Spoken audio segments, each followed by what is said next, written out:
What's going on, YouTube, and welcome back to Faith Like That, into our series we like to call Learning to Love You. In this series, we ask each other questions and answer those questions in the moment. They're not scripted, to give you an example of questions that you could ask your spouse to have some great discussions and learn about each other so you can grow in love, you can grow your relationship, and you can grow into a healthy marriage. So stick around today as we discuss 3 words that we would use to describe each other and 3 words that we would use to describe our marriage. So what's going on, YouTube? And again, welcome to our series about asking questions and answering those questions with your spouse. Today, the question that we're talking about is, well, I guess not just one question. It's sort of a compound question. The first question we're going to talk through is name or describe your partner in 3 words. And then we're going to describe our relationship in 3 words. And as always, we're going to let the ladies go first. So to my lovely wife, looking good in the orange, and that's my favorite color. So we're doing what we describe each other first, or what? You're going to describe the partner and then describe the relationship. Okay. So describing you in 3 words, I would say,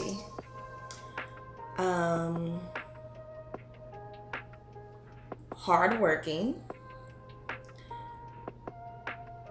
I'm trying to phrase it masculine, but so very manly, I guess I would say. Okay. Very manly. I like that. Not toxic masculine, but just masculine. So not masculine, manly. Manly, that's different. Don't mean to fix it or put the words. I'm just saying I want to highlight that, Can I say my 3 words? Okay.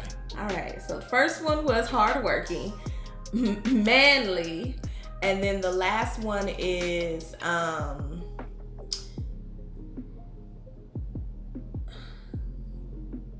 to find the perfect word for it. I need a thesaurus.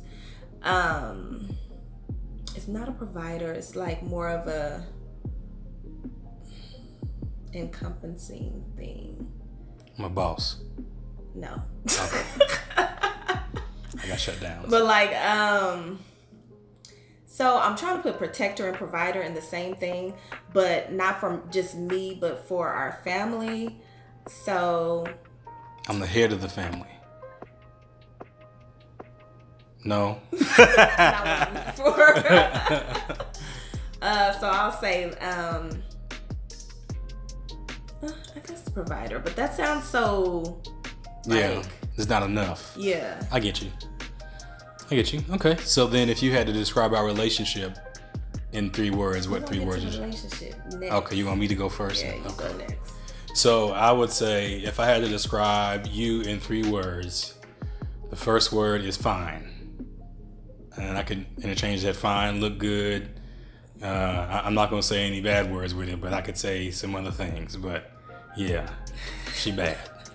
So the second word I would use to describe you is creative.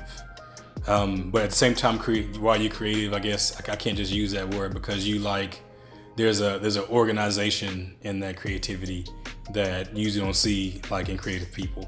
That usually if they're creative, it's like it can be messy and still be okay with them, but that's not really okay. So I would say that organized, creative. And then the last thing I would say, I guess not just one word, but it would be a phrase, is that I think you're more powerful and capable than you know. Oh. So You didn't say we was doing phrases. I didn't, but I couldn't say that in one word, so I don't got a word. I like it though. I'm glad you do. See how that worked, man? Go ahead and you need to ask this question. So our relationship in 3 words. Okay. Now that's a deep one. Mm-hmm. Because I'm talking about us together and what our relationship has been during this time span. Almost 13 years. So how can I sum up our relationship in 3 words of 13 years? That's hard. Okay, I'm gonna try. So the first one would be fun. because we laugh a lot. Okay. We're always laughing and joking around, especially late at night in the bed. Get your head out the gutter. So Right. just be really laughing and joking. Another one is, so we're fun and we are, I would say, accepting. So we allow each other to be who we are. Like, I know that I think you have gotten used to, like, just the type of person that I am, the eccentricities, I guess, in the way that I like to dress or like to do things. I'm not just like simple, and you allow me to be me in all the different ways that I am, and I feel like I do the same to you. I kind of am more on you than you are on me, though, but I allow you to take your time to figure out certain things and be who you are. And then the third one would be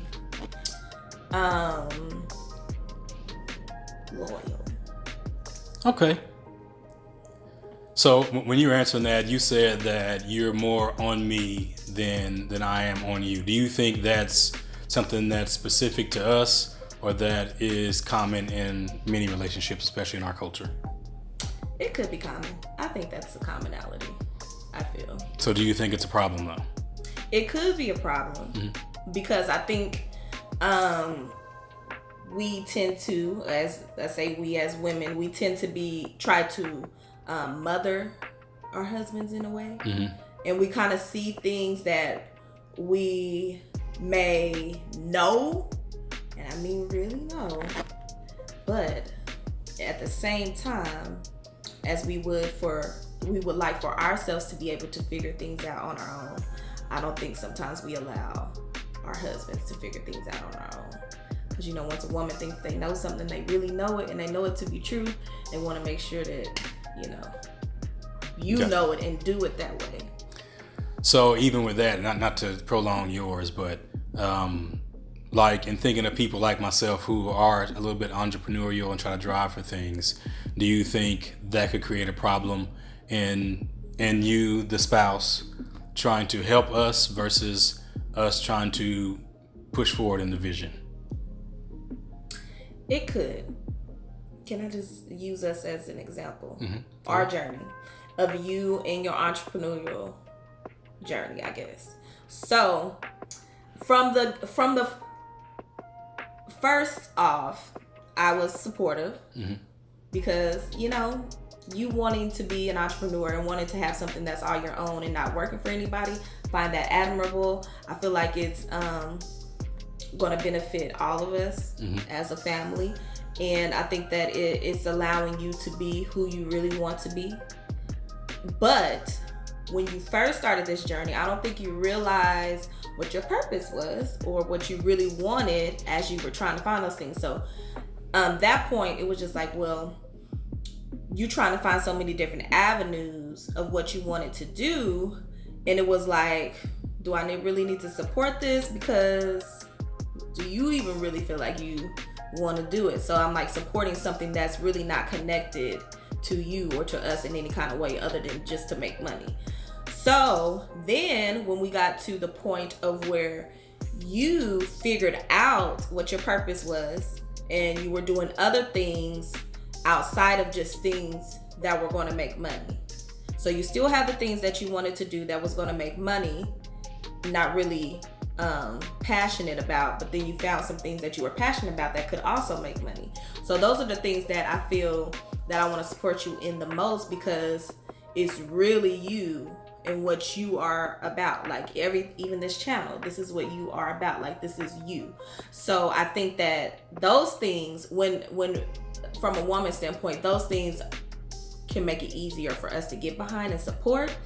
But also from the first standpoint of seeing that the things that you weren't connected with could cause us to maybe try to make you figure out or make you do things the way that we feel like it should be, or like, why are you even doing this, and not put that much support behind it instead of letting you go through the process and finding it out for yourself. So, and then yes, being a part of it. So you can support but then there's also being a part of it. And now I'm being a part of it, which is support for him. My support would normally be behind the scenes, you know, you doing good, like, share, you know, all that. So. And I think it's key that she said that she was supportive, but from my perspective, it could have looked like she wasn't, because she wasn't doing, in my mind, what I thought or my expectation of support was. But again, I never shared that. I just started moving, and I wanted her to get behind something in a certain way. But at the same time, I never stopped to think about how she may have felt. And hearing it now, it sounds like it could have been a little bit stressful to watch some of that happen. But it's good stuff. So let me go ahead and describe my 3 words for our relationship. Okay. I think as a relationship, the first word, not going back to where the things you shared too, but thinking of us now, not just the whole thing, or the journey, but now where we're at. I feel like the first word I will want to share is established.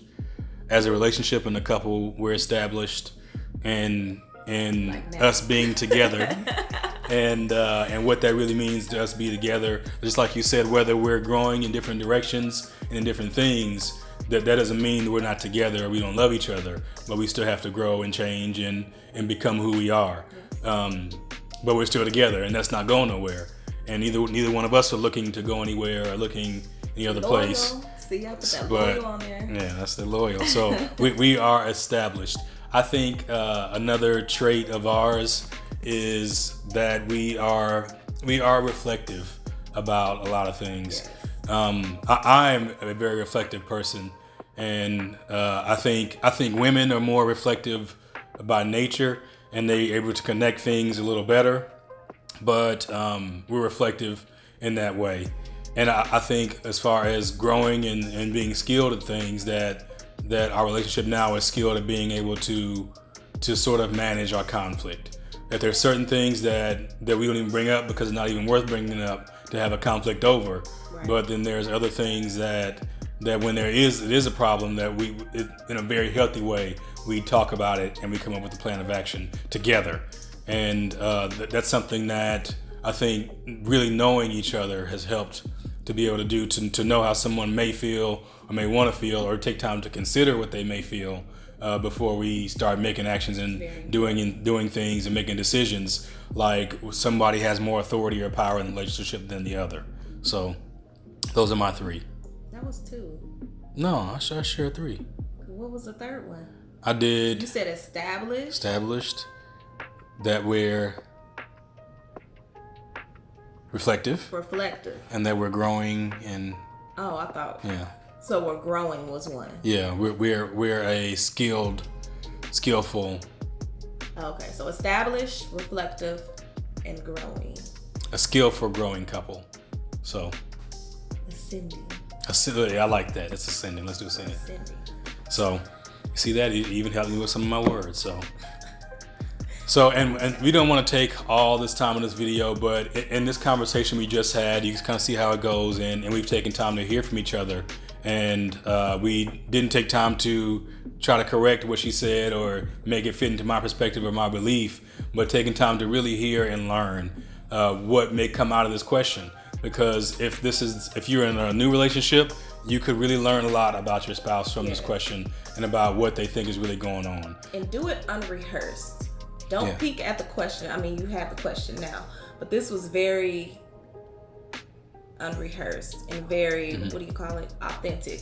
So I didn't know what he was going to say. He didn't know what I was going to say, but I am very delighted in what we had to say.